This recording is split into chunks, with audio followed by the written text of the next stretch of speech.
देखिए, जहां तक एसफा का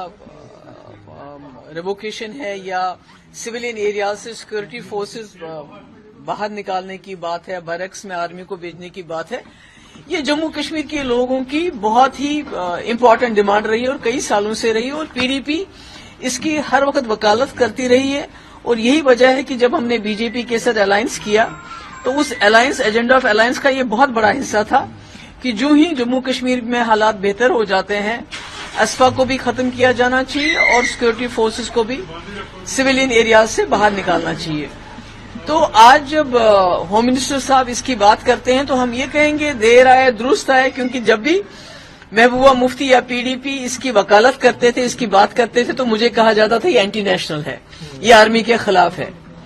ये मुल्क के खिलाफ है। तो अब हम ये सोच रहे हैं कि बात इलेक्शन के वक्त इन्होंने की है, क्या ये वाकई सीरियस है या ये एक जुमला है? क्योंकि आपको याद होगा कि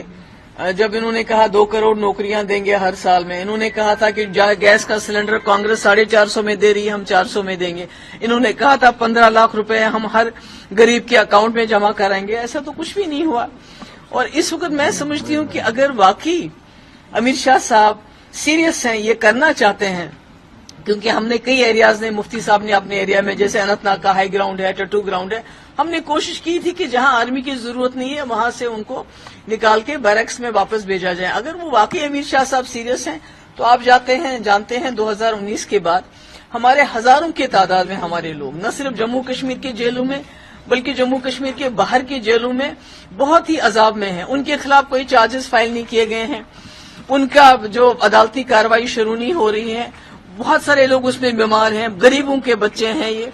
तो अगर वो चाहते हैं कि जम्मू कश्मीर के लोगों को जो उन्होंने जख्म दिए कुछ उसमें मरहम हो जाए, तो सबसे पहले कितने जर्नलिस्ट हमारे बंद हैं, तो कम से कम पहले उनको रिलीज कर दें, जिनके खिलाफ कोई चार्जेस नहीं है, जिनकी कार्रवाई नहीं हुई, जिनका कोई इल्जाम उनके खिलाफ साबित नहीं हुआ। तो हम सोचे ये सच बोल रहे हैं।